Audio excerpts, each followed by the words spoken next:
I'm gonna adjust the camera here. Hello and welcome to a video review of a figure I really wasn't gonna get. My Walmart has these 50% off because they literally have cases. Now what I mean by cases of this guy, this one in particular, literal cases. Literally. So like the shelf, through the blockies display, Studio Surge is up above, and then we have basically like 4 feet of space. There is 12 of these guys on that shelf, and then above the shelf there is more of them, just him. These are 50% off. That's the only reason I got it.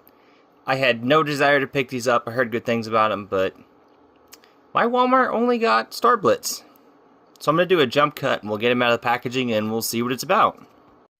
So here we have starblitz out of the box, and I do have to say, I was curious about these figures, and I do have to say it is a nice figure. Accessory-wise, you get the football, which is actually really nicely sculpted and painted.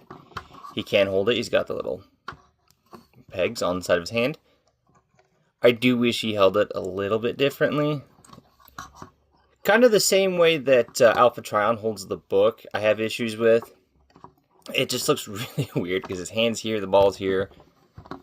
For anyone that knows how you hold a football, you can see why this is kind of weird. I can see why they did it this way, because you can get some decent poses out of him. But for right now, we'll take that off. His other accessory is his helmet. So he not only does it turn into a helmet, he does have a removable helmet, which I really, really love. So basically, you just take it, pull it right off. It is just on a hinge. You have a little tab back there. Really nicely detailed and painted. I really do enjoy this figure. And you can see his little face underneath. I do wish they painted the eyes a little bit different color than the visor, but the Autobot logo there and the paint is not very clean on this guy in certain places. But all together, and this does come separately from the box, you do have to remove it. It is parts forming. It's essentially the front half of the helmet. Move this back, put his helmet back on. To do that, you just want to open it back up. And there you go. Articulation-wise is actually pretty phenomenal. These do move out of the way if you need them to. They're kind of on double hinges, so you can get them however you want. Head is on a ball joint, kind of, with the helmet on. You don't get a whole lot of motion. It's a very limited ball joint to begin with. Waist, we'll do a full 360, which is really nice. Shoulders will move out that far, a little less than 90, full 360. 90 degrees at the elbow. And another reason that kind of passed on these figures at first, the feet on mine just don't want to stay. These are some tiny arms, and I get it for the nostalgia. I don't want to say novelty of it because these are pretty good figures. For what it is, nostalgia is really not the right word. These arms are tiny, and his legs, you know, universal joints, fully out, fully forward, which is actually what you need for this figure. Fully back, thigh rotation, knees 90 degrees. Feet will move, basically they're just on a ball joint. So there's a lot of articulation for this guy. Whatever pose you can think of, you can get him into. Just the arms are super limited and tiny. That's my main gripe. But we're going to do another jump cut and transform him. Normally I do the transformations on camera, because normally I'll have time to fiddle with the figures. Size-wise, he's about a Revenge of the Fallen deluxe class size, that old school deluxe class. Heft-wise, he's got some heft to him. He's pretty dense. Plastic feels really good. He does have a elbow rotation. I do kind of feel he's a little kibbly, but given he turns into a helmet, that's given. That's kind of the same way with the Shoe Optimus, the PlayStation Optimus. And I don't remember if there was a Megatron that turned into a shoe. I don't remember. Anyways, it's one of those things, big convoy, lots of kibble. So it's one of those things, it has to have kibble to function. But we'll skip ahead to the transformation and we will see what he looks like. Alright, that was an enjoyable transformation. It actually really was. There's a few steps in the instructions. Let's see if I can find it. Let's scoot him out of the way. Yep, right here. So it says to push him in, but it doesn't tell you that those pieces lock in. They don't really lock in, but you can see the little nubs right there.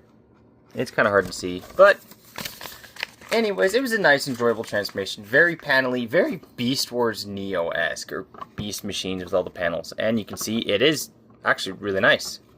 Again, it's got some heft. It's about the size of a baseball. I know that's... When I wrote that comparison in the script, I was laughing because I'm like, a football helmet the size of a baseball. It's like, there's probably a football analogy I could have used. I probably should have. But anyways,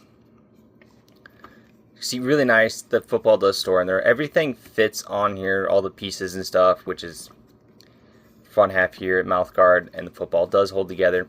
You can kind of see some robot kibble in there, but as it sits, it's actually really nice. Plastic again. Mine doesn't want to hold together in the front. You can see this gap on that side. It doesn't really want to stay tabbed in. But actually really nice. I really do enjoy this figure. There is a few that I'm hoping to pre-order, but there's some G1 figures that are also that are kind of taking precedence right now. But really nice. Like I said, about deluxe class size. Really hefty. It's got some heft to it when it's all transformed.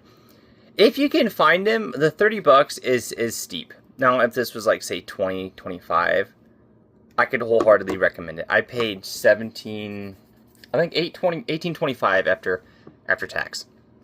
I can recommend it at that. The only thing that I could really gripe about in this mode, panels are just going to be panels. That's how Transformers work. I wish they would have hid the screws. They could have put screw covers on there. I'm sure a third-party figure will come out with screw covers, but yeah. Plastic has some swirling in there, which used to mean gold plastic syndrome. I'm hoping this doesn't turn to dust in like 5 years, but yeah, you can see a stand port there, which is, I think that's a stand port.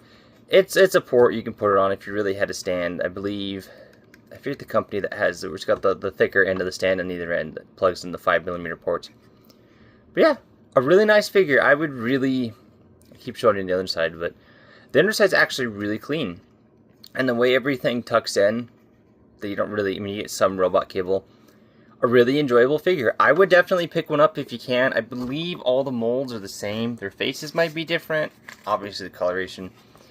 It's one of those things. This is an interesting crossover to a point. Because eventually, even if the heads are different, I should have chipped some of the paint there.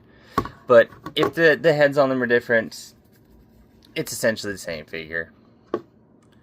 Which, if you know anything about repaints, they're great and all, but they're not really worth it. But if you can pick up at least one, I would. This has just been a kind of a slap together review. I mean, literally the script could have fit on a little safety sheet that he came with. But yeah, I really enjoy him. I would definitely pick one up. Don't go out of your way and pay. My Walmart had him originally for 33 bucks. I wouldn't pay more than that for him. But if you can find one for a decent price, I would.